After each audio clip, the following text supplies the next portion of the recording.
और जी न्यूज़ पर हम आपको लगातार बता रहे हैं, उत्तर प्रदेश के मुख्यमंत्री योगी आदित्यनाथ ने कानून व्यवस्था की समीक्षा की। हाई लेवल मीटिंग उनके द्वारा की गई, जिसमें अफसरों को सख्त निर्देश दिए गए हैं। सार्वजनिक संपत्ति के नुकसान की वसूली के लिए नोटिस भेजा जा रहा है। और क्या बड़ी बातें इस हाई लेवल मीटिंग में, वो कौन से कड़े फैसले लिए गए हैं जिन पर अब प्रशासन अमल करने जा रहा है। मेरे सहयोगी विशाल पांडे और इन्फॉर्मेशन के साथ हैं। विशाल पांडे, कौन सी बड़ी बातें, कौन से कड़े कदम योगी एडमिनिस्ट्रेशन उठाने जा रहा है दंगाइयों के खिलाफ? देखिए आदित्य, योगी आदित्यनाथ ने लगभग 40 से 45 मिनट तक यूपी सरकार के वरिष्ठ अधिकारियों और जिलों के डीएम, एसपी, एसएसपी और कमिश्नर के साथ में बैठक की। और इस बैठक में योगी आदित्यनाथ ने निर्देश दिए हैं कि प्रयागराज, कानपुर समेत जो ये हिंसाएं उत्तर प्रदेश में हुई हैं, इसमें कड़ी कार्रवाई की जाए और इसके साजिशकर्ताओं और आरोपियों पर गैंगस्टर और एनएसए के तहत भी कार्रवाई की जाए। दूसरी बड़ी बात यह रही है कि इस हिंसा के दौरान जो भी सार्वजनिक और निजी संपत्ति को नुकसान जिन लोगों ने पहुंचाया है, उसकी वसूली उन्हीं से की जाए, जिसको लेकर प्रयागराज में वसूली के नोटिस भी भेजे जा चुके हैं। ये मुख्यमंत्री की बैठक में इस पर भी चर्चा हुई। इसके अलावा योगी आदित्यनाथ ने यह कहा है कि संवेदनशील इलाकों में अतिरिक्त पुलिस फोर्स को तैनात किया जाए। और सबसे बड़ी बात की जो हिंसाएं हुई हैं, इसमें छोटे बच्चों को आगे करके ये पूरी हिंसा की गई है, पथराव किया गया है, जिस पर अफसोस भी योगी आदित्यनाथ ने इस बैठक में जताया। और यह कहा कि जो भी साजिशकर्ता इसके पीछे हैं, उनके बैंक डिटेल्स की भी तलाशी ली जाए, उसकी भी पड़ताल की जाए और कौन लोग इनको फंडिंग कर रहे हैं उसकी तह तक भी पहुंचना बहुत जरूरी है। ऐसे निर्देश यहां पर योगी आदित्यनाथ ने इस मीटिंग में अधिकारियों को दिए हैं। इसके अलावा इसमें एक बड़ी बात यह भी रही है कि जो अवैध कमाई इन लोगों की रही है, उसकी जांच के भी आदेश योगी आदित्यनाथ ने दिए हैं। यानी कि इस वक्त जहां पर हम मौजूद हैं, अगर इसमें जो अवैध निर्माण भी हुआ है, उस पर भी आने वाले दिनों में बुलडोजर चल सकता है। एक बात बिल्कुल साफ की है योगी आदित्यनाथ ने इस बैठक में कि जो पेशेवर अपराधी और माफिया हैं, उनके खिलाफ बुलडोजर की कार्रवाई लगातार जारी रहे और जिलों के अधिकारियों को फैसला लेने की पूरी छूट योगी आदित्यनाथ ने दी है। इस बैठक में ऐसे निर्देश भी दिए गए हैं और यह भी कहा गया है कि जहां पर भी जरूरत हो, वहां पर समय रहते ही धारा 144 लगाई जाए और किसी भी हालत में माहौल को ना बिगड़ने दिया जाए और जो भी उपद्रवी और आरोपी हैं, जल्द से जल्द उनको गिरफ्तार किया जाए। आदित्य, बहुत बहुत शुक्रिया विशाल पांडे इस पूरे अपडेट के लिए। कई खास मेहमान इस वक्त हमारे साथ हैं। आपको बता दें, हमारे साथ विक्रम सिंह जी हैं, जो कि फॉर्मर डीजीपी हैं उत्तर प्रदेश पुलिस के। आपको साजिद रशीदी दिख रहे हैं, मुस्लिम स्कॉलर हैं। और सदगुरु रितेश्वर जी भी हमारे साथ हैं। आप सभी का बहुत बहुत स्वागत है। सबसे पहले तो साजिद रशीदी, ये जो बड़ी संख्या में भीड़ आई, कानून हाथ में लिया, पथराव किया, क्या मैसेज देने की कोशिश की जा रही थी वहां पर? देखिए, जो भी भीड़ है या जहां पथराव हुआ है, उसके साथ तो कोई भी खड़ा नहीं हो सकता। संपत्तियां जलाई गई हैं, कोई भी उसको इंडोर्स नहीं कर सकता और मैं भी नहीं कर रहा हूं। लेकिन कुछ बातें हैं जिसको हमें जायजा लेना होगा और उस पर विचार करना होगा। सवाल यह है कि ये कानपुर की हिंसा हो या कल जुमे के नमाज के बाद जहां जहां हिंसा हुई है, इनका सूत्रधार क्या है? जिस तरह से बंद की कॉल दी गई, आखिर ये बंद की कॉल आई कहां से? हमारी एजेंसियों से कहां ऐसी चूक हुई कि उनको पता नहीं चल पाया कि बंद की कॉल किसने की है? ना तो जमीयत उलमा ने की है, ना all India Muslim personal board ने की है, ना किसी मुस्लिम तंजीम ने की है। तो फिर ये बंद की कॉल कहां से आई है? नंबर एक, इसकी जांच होनी चाहिए, जो अभी तक नहीं पता चल पा रहा है कि ये बंद की कॉल किसने की है। दूसरी बात ये कि ये हाथों में पत्थर जुमे की नमाज के फौरन बाद मस्जिद के सामने पत्थर उनके हाथों में कैसे आए, कहां से आए, इसकी भी जांच होनी चाहिए कि ये पत्थर क्यों आए, किसने दिए, ये खुद लेकर आए या इनके हाथों में दिए गए, ये भी जांच का विषय है। मेरा मानना यह है कि देखिए, नुपुर शर्मा और नवीन जिंदल के खिलाफ अगर कार्रवाई वक्त रहते हो जाती तो ये सारी चीजें नहीं होती। कहीं ना कहीं सरकार इसमें जिम्मेदार है। सरकार को जो है वक्त रहते, जैसे मैं आपको एक दो उदाहरण देता हूं। प्रोफेसर के जेएनयू ने शिवलिंग के बारे में कुछ कहा, मैं मानता हूं कि वो गलत कहा, मैं भी उसको कंडम करता हूं, लेकिन उस पर फौरन कार्रवाई हुई। एक लड़के ने लीची के आकार बनाकर कुछ शिवलिंग के बारे में कहा, गलत कहा, मैं भी उसको कंडम करता हूं, लेकिन उस पर तुरंत कार्रवाई हुई और उनको जेल डाला गया। नुपुर शर्मा, जिसकी वजह से सारी हिंसा हो रही है, उसको अभी तक जेल नहीं डाला गया। ये बहुत बड़ा सवाल है सरकार के लिए। ऐसा क्यों नहीं हुआ कि सरकार ने उसके खिलाफ, हिंदुस्तान का मुसलमान चीखता रहा, चिल्लाता रहा कि मेरे नबी की शान में, मां आयशा की शान में नुपुर शर्मा ने गलत बयानबाजी की है, उसके खिलाफ कार्रवाई होनी चाहिए। सरकार नहीं जागी। लेकिन जब बाहरी दबाव आया, जिसके लिए हमें भी शर्मिंदा होना चाहिए, मैं भी शर्मिंदा हूं कि मेरे देश के अंदरूनी मामलात में दूसरे लोगों को हस्तक्षेप करना पड़ा, यह गलत बात है, नहीं होना चाहिए। अगर मेरी सरकार सचेत होती, सजग होती और उस पर वक्त रहते हमें हमारी बात को सुन लेती, उस पर कार्रवाई हो जाती, तो मैं समझता हूं बाहरी ताकतों को, बाहरी लोगों को बोलने का मौका नहीं मिलता। हालांकि एक बात जरूर कॉमन है, देखिए हिंदुस्तान का मुसलमान हो। मैंने आपको बहुत अनइंटरप्टेड बोलने दिया, मैंने आपसे एक काउंटर क्वेश्चन नहीं किया इस दौरान। हाँ कीजिए। अब आप जरा मुझे एक सवाल का जवाब दें। आप ये जस्टिफिकेशन दे रहे हैं, आप पहले तो ये बताएं किस सरकार को कार्रवाई करनी चाहिए थी नुपुर शर्मा पर, ये बताएं आप। कौन से देश की सरकार कौन सी है, नहीं, ये कोई बताने की जरूरत है क्या? ये कोई बताने की जरूरत है कि देश की सरकार कौन है, किसको कार्रवाई करनी चाहिए? ये तो बताने की जरूरत ही नहीं है। बताइए आप मुझे। नहीं, ये बताने की जरूरत ही नहीं है मोहतरमा। नहीं सर, मेरा नाम आदित्य है। वो बीजेपी की नेशनल स्पोक पर्सन है और बीजेपी की सरकार है केंद्र में, तो कार्रवाई किसको करनी चाहिए? कहाँ है? अरविंद केजरीवाल को। साजिद रशीदी एफआईआर कहाँ है? नहीं, आप मुझे बताइए ना, उसके खिलाफ कार्रवाई क्या अरविंद केजरीवाल को करनी चाहिए? आपने ऐसा सवाल कर लिया जिसका कोई सरपैर नहीं है। आपके पास जवाब नहीं है ना सर। मैं आपसे जो सवाल कर रही हूँ वो कानूनी प्रक्रिया से जुड़ा हुआ सवाल है। क्या इस देश के प्रधानमंत्री गिरफ्तारी कराते हैं क्या? मैंने बताया। कौन कराता है इस देश में गिरफ्तारी? पहले आप ये बताइए। नुपुर शर्मा बीजेपी की नेशनल स्पोक्सपर्सन है, पार्टी ने और बीजेपी की सरकार है केंद्र में। पार्टी ने एक्शन ले लिया, तो एक्शन किसको लेना चाहिए? कब लिया एक्शन? सवाल पूछ रही हूँ, एक्शन कौन लेगा? कार्रवाई कौन करेगा? एक्शन सर, आप मुझे ये बताइए ना, कार्रवाई कौन करता है? एक्शन जब लिया, जब अरब देशों ने दबाव बनाया सरकार के ऊपर। चेंज कीजिए मत प्लीज। अगर यही एक्शन मुसलमानों की आवाज को सुनकर ले ली जाता है हिंदुस्तान के कार्रवाई कौन करता है? नौबत नहीं आती। बताइए सर रशीदी जी, पहले ये बताइए कार्रवाई कौन करता है? अरे बड़ा आश्चर्य है मुझे कि मैं बार बार बता रहा हूं कि केंद्र सरकार को कार्रवाई करनी चाहिए। कानून व्यवस्था देश के संघीय ढांचे में किसके पास है? साजिद रशीदी, क्या चीज किसके पास है? क्या? कानून व्यवस्था किसके पास है? हाँ बताइए, आप बताइए मुझे। आप इतना बातें सुना रहे हैं मुझे तब से, और मैं सुन रही थी आपकी बात।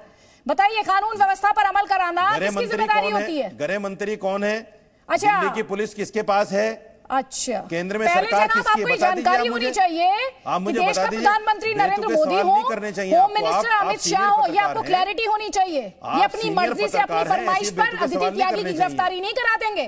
अपनी फरमाइश पर विक्रम सिंह की गिरफ्तारी नहीं करा देंगे। इस देश में गिरफ्तारी की एक प्रक्रिया है, और यही इसी तरह की बातें करके आप गुमराह करते हैं। बिल्कुल, बहुत अच्छी बात कही आपने। हाँ, तो आप ये समझिए, बहुत अच्छी बात कही आपने। सुनिए, इस तरह की बातें मत कीजिए डिबेट में आकर। बहुत अच्छी बात आपने ही समझ नहीं आया था। असली सवाल तो वही है, लेकिन आप मुझे बताइए, सवाल वही है कि गिरफ्तारी करने के से। अब ये बताइए एफआईआर कहाँ है? कानूनी जल्दी से बताइए एफआईआर कहाँ है सर? कानूनी प्रक्रिया का सहारा साजिद रशीदी, मैं उसके बाद विक्रम सिंह जी को दूंगी फोन, क्योंकि वो आपको समझाएंगे कि कानूनी प्रक्रिया है क्या। पहले आप ये बताएं, एफआईआर नुपुर शर्मा पर कहाँ है लिया जा रहा है? क्यों बोल डायरेक्ट? आप कोर्ट जाइए, पहले उनकी अवैध संपत्ति की जांच कीजिए। आप ये बताएं कि एफआईआर नुपुर शर्मा पर कहाँ है? उनकी अवैध संपत्ति आज याद आ रही है आपको, जब हिंसा हो गई? आपसे जो सवाल पूछ रही हूँ उस पर बात कीजिए ना मुझसे। आपकी सरकार पहले से बात कर रहे थे, आपको मैं एक्शन को लेकर आप मैं समझना चाहती हूँ, आप जो दुनिया को समझा रहे हैं, आप खुद कितना समझते हैं उस प्रोसेस को? जब गाड़ियां जला दी गई, जब पथराव हो गया, तब पता चला आपके पास जवाब नहीं है। और आज आपसे बात करना इसलिए जरूरी था क्योंकि मैं दर्शकों को ये बताना चाहती हूँ कि जो समझाने आते हैं ना, ये जो समझाने आते हैं, उनकी समझ देख लीजिए, उनकी समझ देख लीजिए। अब विक्रम सिंह जी, इनको बता दीजिए सर, गिरफ्तारी कौन करता है, कैसे गिरफ्तारी होती है, किसका काम है? मैं अदिति जी कोशिश करता हूं। मौलाना रशीदी साहब निहायत ज़हीन और जानकार इंसान है। मैं हमेशा उनकी विद्वता को प्रणाम करता रहा हूं। मैं ये मानने को तैयार नहीं कि उनको नहीं मालूम कि एफआईआर थानों में रजिस्टर होती, थाने की पुलिस स्टेट गवर्नमेंट के नीचे होती है। ये स्टेट गवर्नमेंट की जिम्मेदारी है, जहां आवश्यक हो वहां अपराध पंजीकृत करके, विवेचना करके आरोप पत्र या अंतिम रिपोर्ट प्रेषित करे संबंधित न्यायालय को। मौलाना अच्छी तरीके से जानते हैं, हम जो सोया है उसको तो जगा सकते हैं, लेकिन जो सोने का स्वांग कर रहा है उसको कैसे कौन जगा सकता है? कम से कम मैं तो नहीं जगा सकता हूं। बहरहाल मौलाना साहब की अपनी कोई मजबूरी हो सकती है, लेकिन अब हम बात आते हैं इसके ऊपर शायद मौलाना ने ये पूछा था, कुछ ऑडियो क्वालिटी खराब हो गई थी, शायद मौलाना ये पूछा कि संपत्ति के बारे में। संपत्ति देखिए, अगर शासन प्रशासन की प्राथमिकताएं होती हैं यानी प्रायोरिटीज होती हैं। आज अगर पत्थर चला है 35 लोकेशन, 14 स्टेट और 90 जगहों पर लाकानूनियत और हमारे मुंह पे कालिक पोतने का प्रयास किया गया, हमारी आज सर्वोच्च प्राथमिकता है कि उसको नेस्तनाबूद कर दे, खोद के गाड़ दे, जिसने ये कृत्य किया, जिसने भी किया। और उसके लिए जरूरी है कि ऐसे मवाली जो इस तरीके की हालात मौलाना करते, आप सहमत होंगे, उनकी नाजायज संपत्तियां भी होंगी, अतिक्रमण भी होंगे, उनके कुछ नाजायज हरकतें भी होंगी। अब सीटी स्कैन और एमआरआई अगर हो रहा है तो इसमें सबको सहयोग करना चाहिए, न कि विरोध करना चाहिए। ठीक है सर। और अगर किसी को इतना विरोध, अदिति लास्ट सेंटेंस, अगर बुलडोजर चलने से अदालत जाकर के हमारी हर कार्रवाई न्यायालय के आलोक में होती है, आप जाके स्टे लेते आइए, हम न्यायालय का सलाम करते, बुलडोजर हटा देंगे।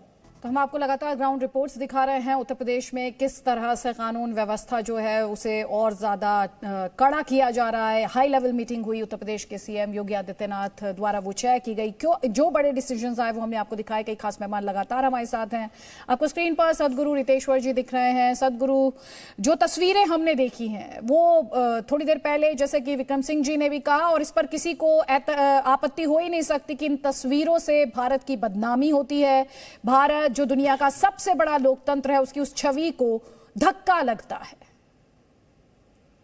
अदिति, जो भी कुछ हो रहा है सड़कों पर, भारत जैसे लोकतांत्रिक देश में, संविधान सम्मत देश में, और भारत एक संप्रभु राष्ट्र है, और यहां पर संविधान में कार्यपालिका, न्यायपालिका, विधायिका तीनों आती हैं। संविधान कोई अलग नहीं है ना, तीनों मिलके ही सब संविधान है। सारी कार्रवाइयां की जा रही हैं, लेकिन धर्म स्थान से बाहर आने के बाद, चाहे वो कोई भी हो, मैं भी रहूं, धर्म स्थान से बाहर आने के बाद हाथों में पत्थर, गोलियां, बॉम्ब लेकर के पूरे देश में कहीं न कहीं आगजनी करना, दंगा करना, इस बात का समर्थन कोई भी राष्ट्रवादी, कोई भी हो, नहीं कर सकता। और अभी जो विक्रम सिंह जी ने कहा कि उसका एक ही उपाय है, सख्ती से निपटा जाए। अगर सख्ती से नहीं निपटा गया तो ऐसे प्रदर्शन फिर बाद में होते रहेंगे, और राष्ट्र की अस्मिता, राष्ट्र की सुरक्षा, और जो राष्ट्र में अमन चैन पसंद लोग हैं, उनकी जिंदगी खतरे में पड़ जाएगी। इसलिए पहले क्या हुआ नहीं हुआ, सब पर विचार करते रहिए, सब पर बातें होती रहें, लेकिन न्यायपालिका श्रेष्ठ है हमारे यहां ना, संविधान श्रेष्ठ है ना। बाबा साहब अंबेडकर ने संविधान लिखा हुआ है, उस संविधान के तहत आपके पास राइट्स हैं, सुप्रीम कोर्ट जाएं। सरकार भी अगर नहीं सुन रही तो सरकार के खिलाफ भी आप जा सकते हैं, सुप्रीम कोर्ट में रीट दायर कर सकते हैं, ये आपके पास अधिकार हैं। लेकिन सड़कों पर आकर के पत्थरबाजी करना, पूरे के पूरे बाजारों को बंद करना। रांची में कल पुलिस वाले चिल्ला रहे थे, जल्दी पुलिस भेजिए सर, जल्दी भेजिए, नहीं तो हमको, कैसी कैसी बातें। पुलिस जो प्रशासन का हिस्सा है, पुलिस जो संविधान का हिस्सा है, हमारी सुरक्षा करती है, उनके ऊपर इस प्रकार का पथराव, उनके ऊपर गोलीबारी, मैं समझता हूं यह चाहे जिस तरीके से जिन लोगों ने किया है, कोई इसको बैकअप नहीं कर सकता। कोई हिंदू मुसलमान की बात नहीं है, सारे जो अमन पसंद लोग हैं उनको साथ खड़े होकर के उनके, बिल्कुल इसमें हिंदू मुसलमान होना भी नहीं चाहिए सर। लेकिन विक्रम सिंह जी, एक तरफ पुलिस का एक्शन होता है और दूसरी तरफ पॉलिटिकल शील्ड हो जाती है। पॉलिटिकल पार्टीज जो है उनकी शील्ड बनने की कोशिश करती हैं। जैसे कि आज भी हमने देखा, जब अवैध निर्माण गिराया जाता है तो कहा जाता है कि ये तो टारगेट किया जा रहा है, एक धर्म विशेष को टारगेट किया जा रहा है, और पुलिस को तो इस तरह के आरोपों से होकर ही अपना काम को अंजाम देना होता है। बेशक अदिति जी, अभी शो के दौरान आपने महबूबा मुफ्ती साहिबा का एक बयान सुना, बड़ा क्रांतिकारी बयान है। वो व्यक्ति जिसने अपने स्वेरिंग इन में पड़ोसी देश को धन्यवाद दिया, चरमपंथी को धन्यवाद दिया, और जिसके हाथ खून से रंगे हों, उसके परिवार के, वो हमें नसीहत ना दे तो वो बेहतर रहेगा। सूप बोले तो बोले, छलनी क्या बोले जिसमें 72 छेद हों। राजनीति मेरा विषय नहीं अदिति जी, न मैं राजनीति पे टिप्पणी करता हूं, लेकिन भारतीय होने के नाते मेरे अंदर बड़ी पीड़ा और वेदना है। इस तरीके के लोग जो बाहर से अपने जो है मार्गदर्शन और उत्प्रेरणा लेते हैं, वो अपनी मशवरा और अपनी नसीहत अपने पास रखें। उनके दामन पे इतने दाग हैं, वो अपने पहले धो लें, उसके बाद बात करें योगी जी के बारे में या किसी और के बारे में। और राजनीतिक हस्तक्षेप, राजनीतिक वो आता है अदिति जी, मैं बता दूं, राजनीतिक हस्तक्षेप आता है, लेकिन हमारे ऐसे जो पुलिसकर्मी हैं, मेरा मशवरा होगा पुलिसकर्मियों को, राजनीतिक मित्रों के जायज आदेश आए उसको जरूर माने सर माथों पे। नाजायज बातें किसी की न माने, चाहे राजनीतिक मित्र हो या स्वर्गवासी पिताजी हो, नाजायज बातें किसी की नहीं माननी है। हो क्या रहा है, कोई कारण हो, परम पूज्य स्वामी जी ने जो बात कही है, पुलिसकर्मी की बातें मैंने सुनी और एक बार नहीं महाराज, मैंने 10 बार सुना, मुझे बड़ी पीड़ा हुई। पुलिसकर्मी चट्टान की तरह, फौलाद की तरह रहता है, गोली भी लग जाती है तो भी ऐसे नहीं बोलता है। प्रशिक्षण की कमी, कभी जिंदगी में इस प्रकार के अनुभव का ना होना, ना तजुर्बेकारी, तब आदमी आता है इस तरीके की स्थिति में कि आदमी अपने जो है चीखने पुकारने लगता है, हेल्यूसिनेशन होने लगता है। अदिति जी, इसमें मैं चाहूंगा पुलिस लीडरशिप जरा अपना ट्रेनिंग दे अपने आदमियों को। ये दिन में हेल्यूसिनेशन नहीं, ईंट का जवाब पत्थर से, गोली का जवाब गोली से। हमारे ऊपर गोली चला दे, हम चीन से आए हैं, पाकिस्तान से आए हैं, गोली का जवाब गोली से दिया जाएगा दीदी जी। बिल्कुल बिल्कुल बिल्कुल। और जो लोग कानून के रॉन्ग साइड हैं उन पर एक्शन की बात होनी चाहिए, उनका धर्म देखकर मजहबी डिस्काउंट की बात नहीं होनी चाहिए, उन्हें पॉलिटिकल शील्ड नहीं मिलनी चाहिए। चंदन, आज पश्चिम बंगाल से हावड़ा को लेकर एक बार फिर से चिंता बढ़ाने वाली तस्वीरें आई हैं। इंटरनेट सर्विसेज जो हैं सिर्फ हावड़ा ही नहीं, मुर्शिदाबाद में भी सस्पेंड की गई है। Presenting B News app, available on Google Play and App Store. Download it now.